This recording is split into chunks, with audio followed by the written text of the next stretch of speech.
This is Boy. He is separated from his wife, and today he is at a club, drinking alcohol to relieve stress. While there, he meets a lady and goes home with her. They share many kisses all the way to the couch and are about to make love when the lady starts complaining that her back hurts. When she shifts slightly, they realize there was a book on the couch. Looking at it more closely, she discovers that Boy is the author. "You never told me you're a writer?" "Well, we just met." "So, tell me about this book." "I think we should first do what brought us here, if it's fine by you." "Come on, just a little, please." Boy agrees and begins reading the story. Eventually, the lady falls asleep. The next morning, while Boy is still asleep, he receives a call. He doesn't recognize the person calling, and they hang up before he can ask. After that, Boy leaves the bedroom and finds the lady still sleeping on the couch. He quickly wakes her up and sends her outside, telling her to leave before his wife comes home. Later on, Boy's younger brother David comes over. He's seeking advice from his older him. David wants to get married but isn't sure about the woman he intends to marry. Boy advises him to go ahead and marry her. He also suggests it would be lovely if David gave her the engagement ring on her birthday. David agrees but insists that Boy must attend the party and not come alone. He should bring his girlfriend. But the problem is that Boy doesn't have a girlfriend at the moment. David suggests Boy bring his new neighbor. Boy is surprised. What neighbor? Apparently a lady recently moved in nearby, but Boy hasn't seen her yet. The next day, Boy is sitting outside when the new neighbor starts moving her things into her house. He tries to greet her, but she doesn't respond. However, she later starts a conversation. "You know, my father used to smoke a lot. He died several years ago from lung cancer. So cigarettes do kill after all." Boy is surprised, and the neighbor laughs heartily. That's how their conversation begins. She introduces herself as Ruby, and Boy also introduces himself. The following day, David calls Boy and asks if he has already found someone to accompany him to his girlfriend's birthday party. Boy says he'll bring anyone and will ask her to pretend to be his girlfriend, so David shouldn't worry. In the evening, Boy goes to Ruby's place to help her arrange some things. While they're doing so, Ruby tells Boy that she is a doctor who specializes in women's health issues. Boy also tells her that he is a book author. After a few conversations, Boy asks Ruby to accompany him to the birthday party as his girlfriend since the party is for couples only. Ruby agrees. The day of the event arrives. There's a knock on the door. Boy, struggling to tie his tie, throws it on the couch and rushes to open the door. Upon opening it, he finds Ruby looking incredibly beautiful. He invites her in. Ruby admires how beautiful the house looks before sitting down. Boy returns to his struggle with the tie. Ruby offers to help. She stands up and starts tying the tie for him. In that moment, Boy is overwhelmed by how sexually Ruby is interacting with him. He feels as though she is already his wife. They head to the party, with Boy holding Ruby by the waist as they chat along the way. Once there, they are welcomed by David's fiancée, Hadiza. She welcomes them and then takes Ruby away. Boy goes inside to meet his brother David.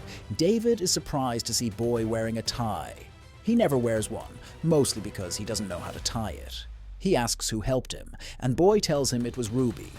The event begins. It's Hadiza's birthday, but David also uses the occasion to propose to her with a ring.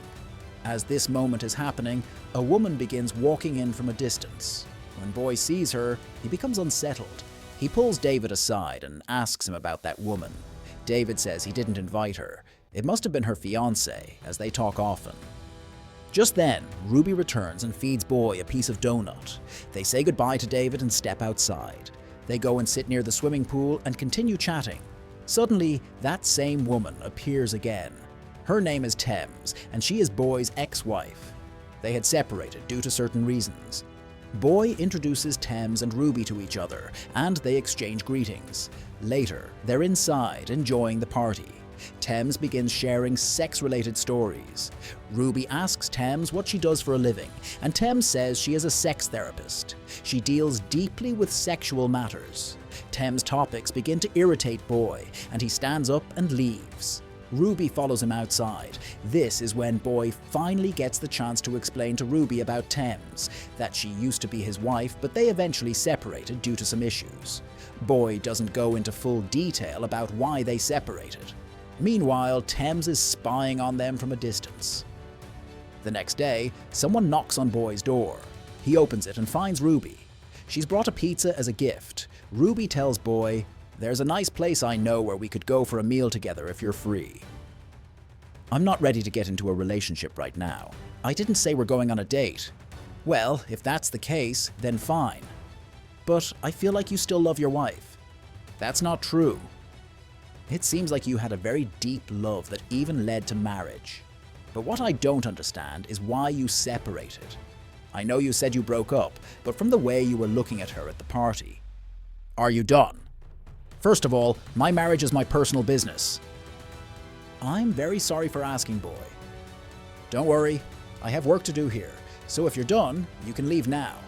Boy handed Ruby some money for the pizza, and though hesitant, she accepted it and quietly left.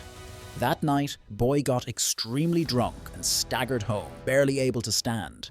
When he reached his door, he couldn't find his keys and was left outside making noise. Inside her house, Ruby heard him.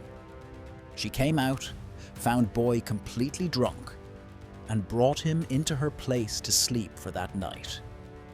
The next morning, Ruby brought Boy a cup of tea. Boy kept wondering how he could repay her for the help she gave him. Eventually, he decided to later cook dinner for both of them. Then Ruby was headed to work. That evening, Boy started preparing dinner. Suddenly, there was a knock at the door. He rushed to open it and found Ruby standing there. They started chatting, and Ruby pointed out, "I see smoke coming out." Thank you. "No, I mean there's literally smoke coming from your kitchen." Boy rushed back into the kitchen, and Ruby followed behind him. The kitchen was filled with smoke. He had burned all the food, so Ruby had to take over and cook. Once the food was ready, they ate together, talking about many things. Boy apologized sincerely for the way he had overreacted at her earlier. Ruby told him not to worry. She had already forgiven him. Then she asked him again if he still had feelings for his ex. Boy replied, "That love died a long time ago, ever since I realized Thames isn't the woman I need." "So what kind of woman do you want?" Ruby asked. There was a long silence. Then Ruby said, "But you said you weren't ready for a relationship." "I didn't say I wasn't ready. I said I wasn't sure." "And now?" "I'm still not sure. But you saved my house from burning down, so—" Ruby cut him off, saying, "Shh," and gave him a deep kiss. Moments later, they both drifted off to sleep. Later, Ruby quietly got up, kissed Boy gently goodbye, and returned to her place. From that moment on, Boy and Ruby became very close. Whenever Boy finished writing a book, he would let Ruby read it first before sending it to his editor. Ruby always praised his work. She also informed him that she would be traveling the following week for a work conference and would be away for the entire week. Boy was a bit worried because they had been invited to another of David's party as a couple, but there was nothing he could do. Ruby had to go. Life continued. While Ruby was in Abuja, she kept in touch with Boy often, sending him pictures of the food she is eating and other things. One day, there was a knock at Boy's door. When he opened it, he was surprised to see Thames, his ex. Boy let her in. "Your house has really changed. It's not like it used to be." "There's no point in talking about the past."